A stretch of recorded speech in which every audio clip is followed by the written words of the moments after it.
Hey folks, Barry here. I posted a video yesterday, day before, depends on when this goes up, talking about some holsters that I just got. And I mentioned that I had gotten these new holsters and I was going to try them out for a little while. Let you know what I think, give you some thoughts on them. The first video, I'll link it in the description here. Just a basic overview, just first impressions of the holsters, because I did get two of them, and what I thought of them right from the start, my first thoughts about what I just on first glance kind of saw as good points, bad points, issues that I predict I might have with them. And I mentioned that I was going to try to wear them, use them a little bit, get some actual experience carrying them, using them before I came back to do this video.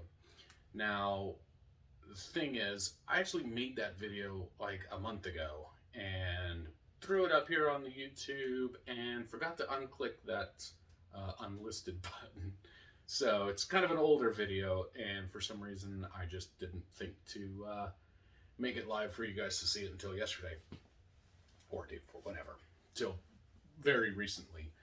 So I mentioned in the video that I wanted to, like I said, I wanted to wear these, try them out a little bit, get some experience with them, and then come back and talk about the actual experiences that I've had.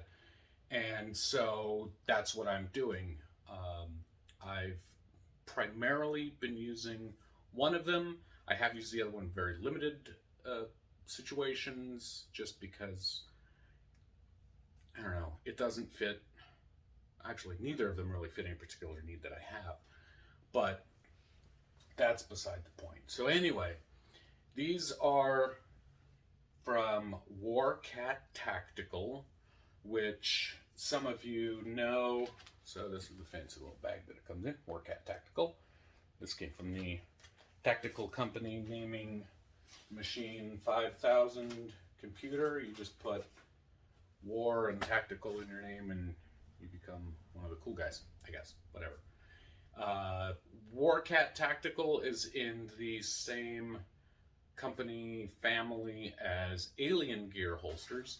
So this is essentially a new line from them that's geared more towards particular, different kinds of carry. Whereas, of course, Alien Gear is generally a hybrid style holster, leather or neoprene backer, depending on which model you get, Kydex shell on the outside, you swap that shell out, whatever.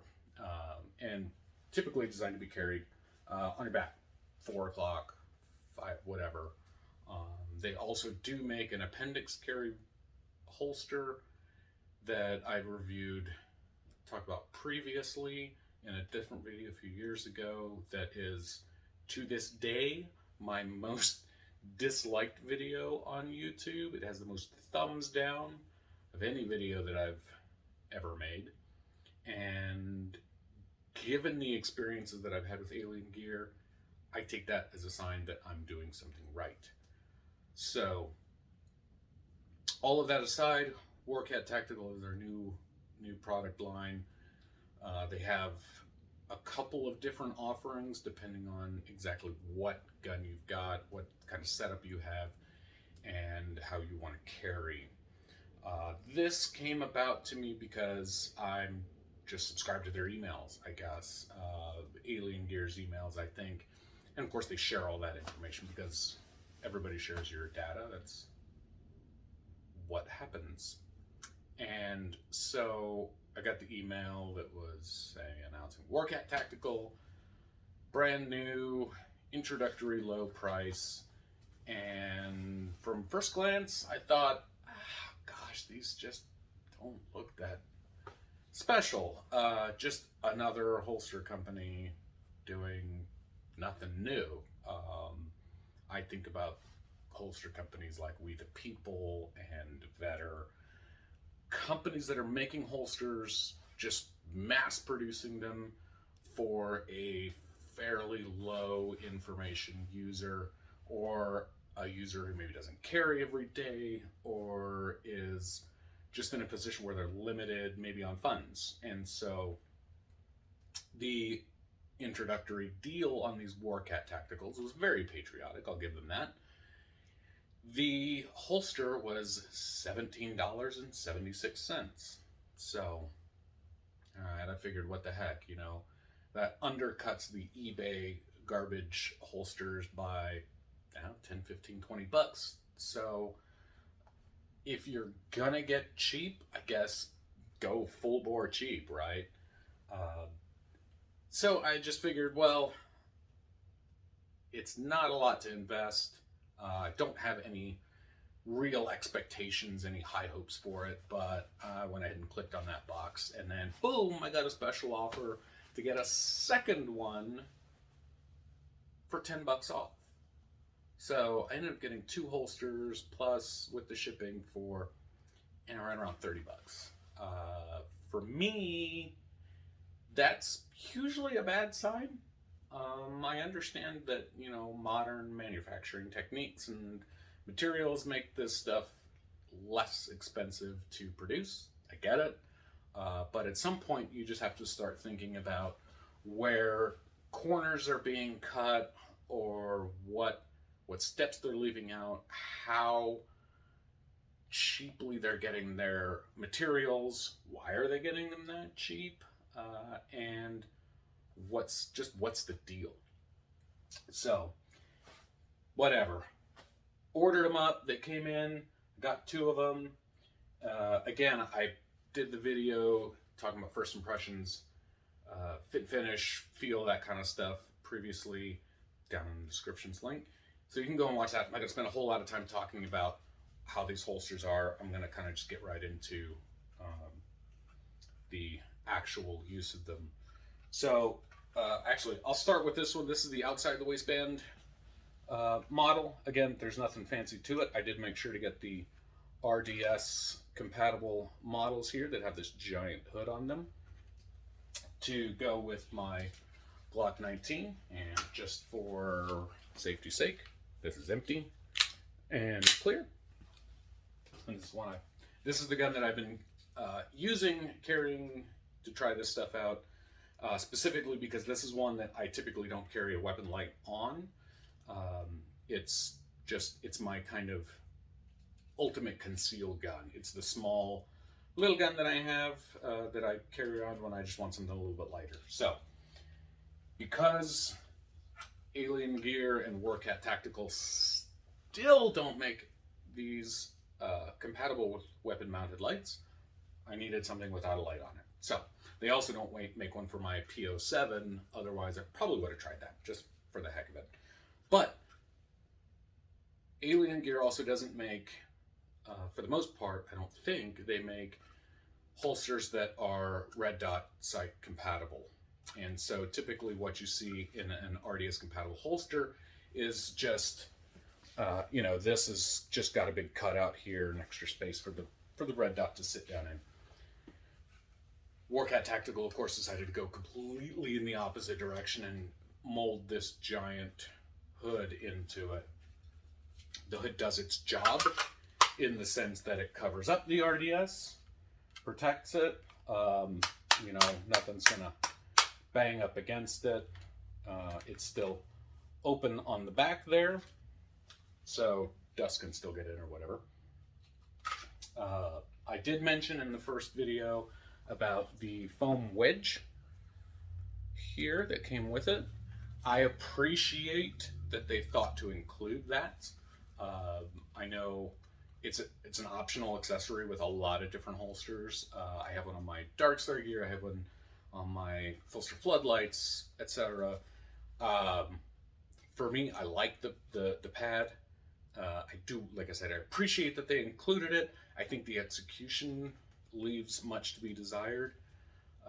Unlike something like the Darkstar gear that has basically the entire back of the foam wedge is Velcro, this one just uses a little bit of kind of glue on there, so it just sticks on there. Like, and I've had issues where this has started to come off a little bit. I've had to kind of press it back down. Now, when you're wearing it, of course, and you've got some tension on it from your belt or whatever, probably not going to be such an issue. When I found myself, what I found happening is when I go to take this off, it'll snag. When I go to put it on, it catches on things. I think that this was a good idea, poorly executed. So this is something maybe I could grab a big piece of Velcro backer and stick one of my Darkstar gear once I'm there. Yeah, we'll see. But that's something that I did notice on that one. So back to the outside the waistband one. Again, it's a paddle style attachment. They ask you what size belt you wear. I think I said the 1.5 inches. I'm using currently a Aries gear belt here. So the paddle, of course, just goes on just like that. It has the little hooks underneath there so that in theory you can't lift it up off of the belt. Anybody who's spent time in training, in practicing with paddle style holsters like this knows that even that is not a sure thing. If you pull it, torque it, get just the right tension on it, it will come off. If you watch videos from guys like Craig Douglas who talk about seeing these in ECQC classes, these just get ripped right off. It's pretty standard mounting from the holster onto the belt attachment. So I imagine if you wanted to swap that, you could.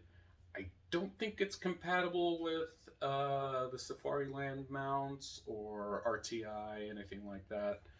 I haven't really investigated that though, and quite frankly, I'm not gonna bother, because for all of those little shortcomings, they add up, and for me, it just has made this one of those things that's not worth spending a whole lot of extra money on. Again, the thing cost me $8, so again, empty and clear. So the gun does just fit, straight in there.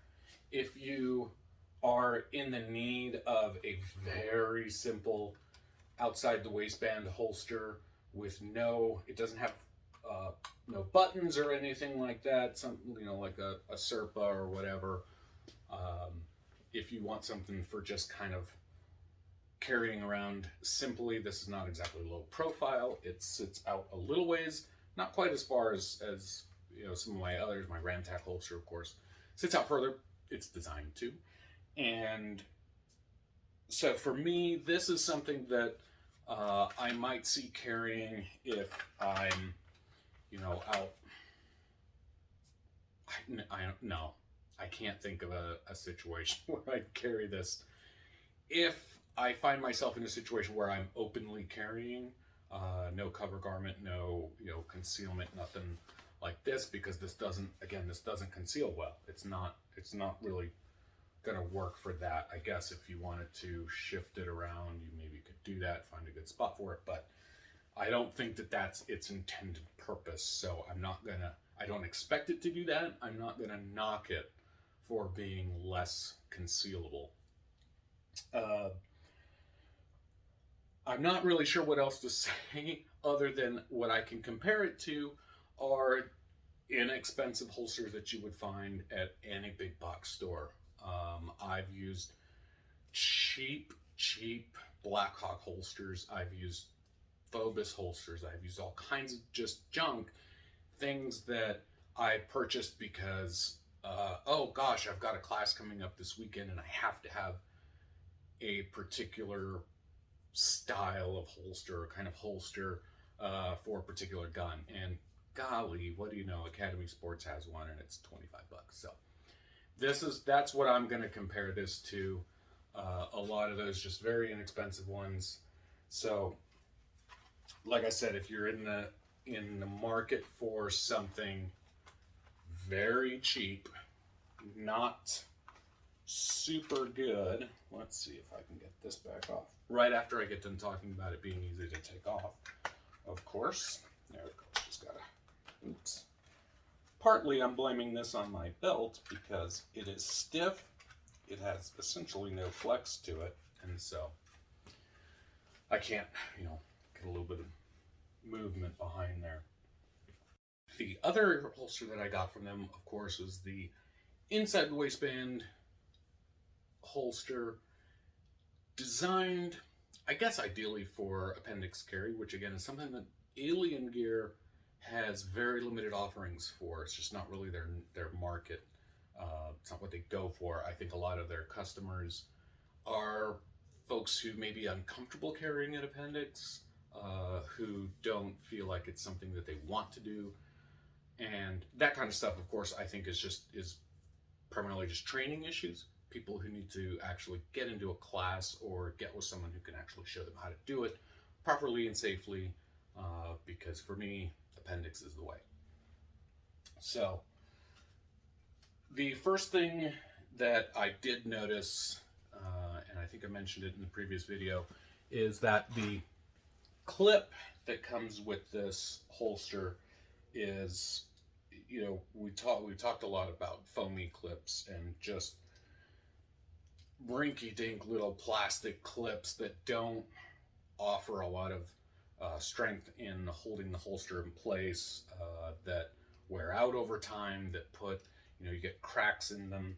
The way that they mount might put stress on the holster itself, and if you've got thinner, weaker kydex, you can start cracking the holster instead of the clip. So the clip that comes on this one, I'm not sure I can actually read this. It does say made in the USA, made in the USA, made in the USA, all over the back of it, so cheers. But it's this, just that little guy there. It is essentially a foamy clip. It's got a little cutout style. I don't know, is that kind of what they're...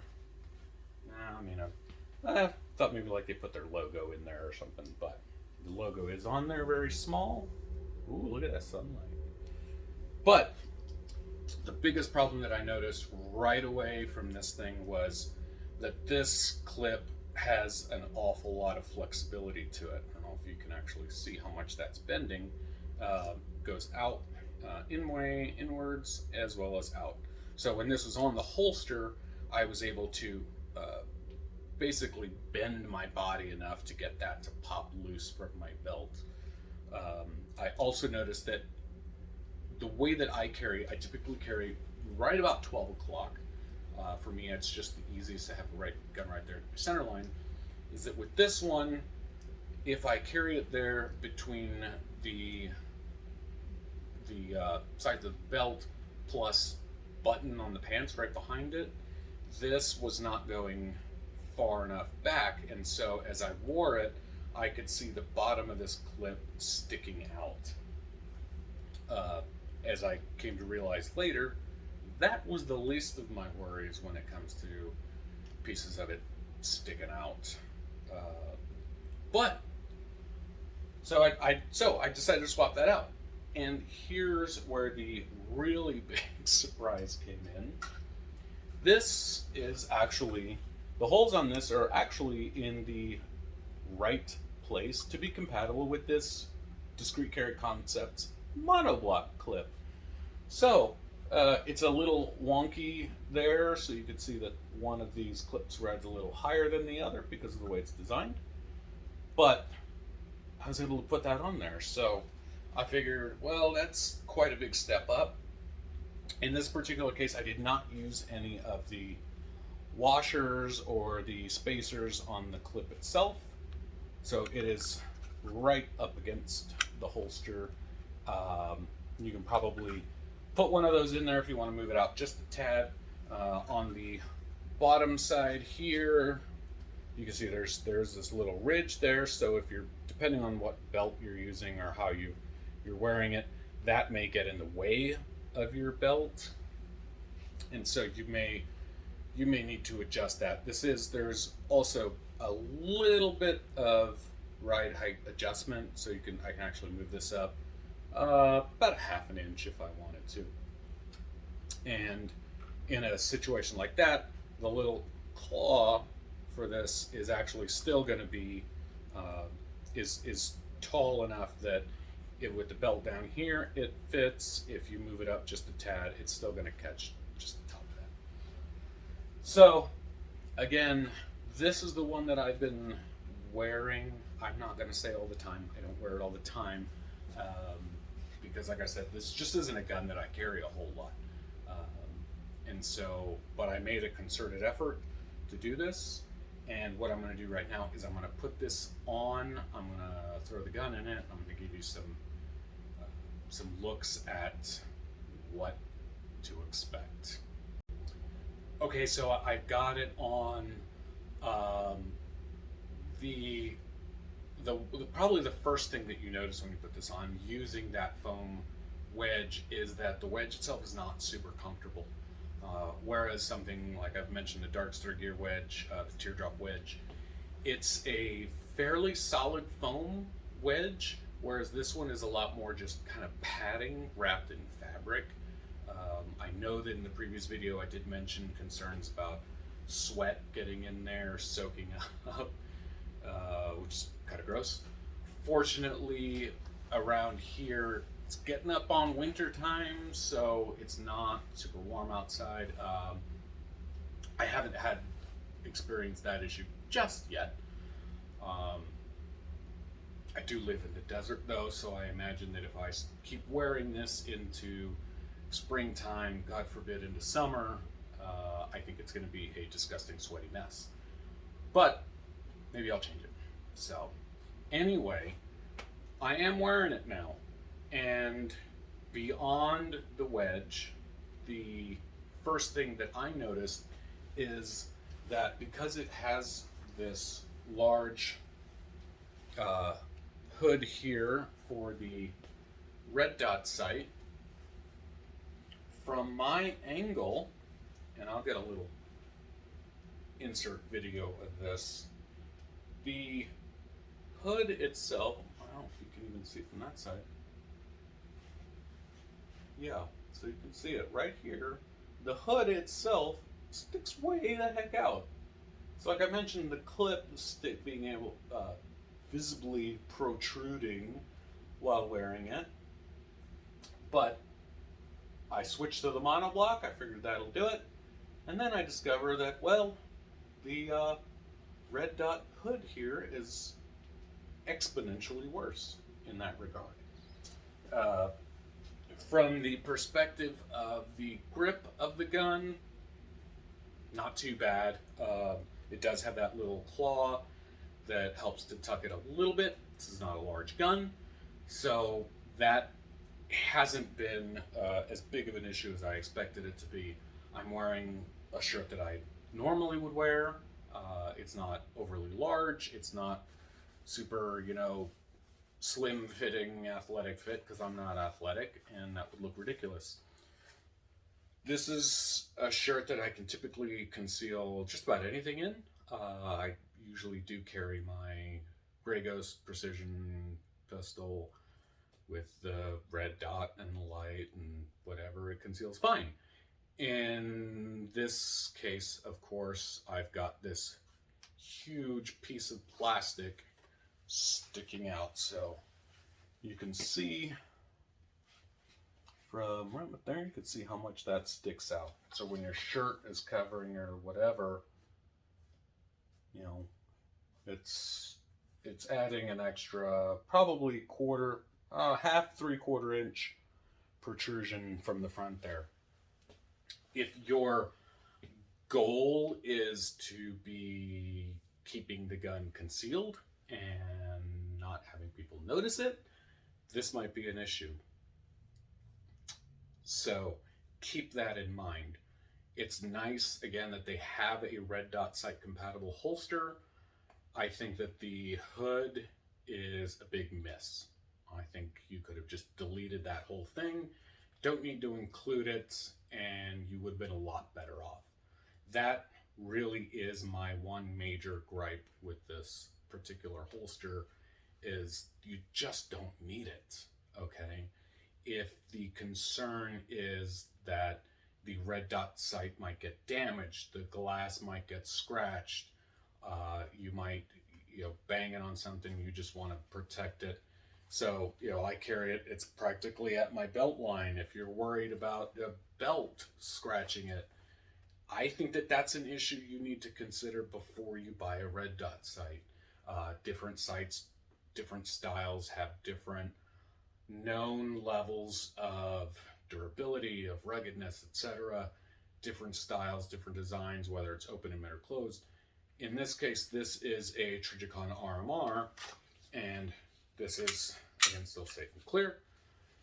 It's got a pretty good little front piece covering that's in front of the glass there. And so if I, hit this on a table or something, I've smashed this on door jambs to clear it before. That's protecting the glass. You don't need this giant piece of plastic.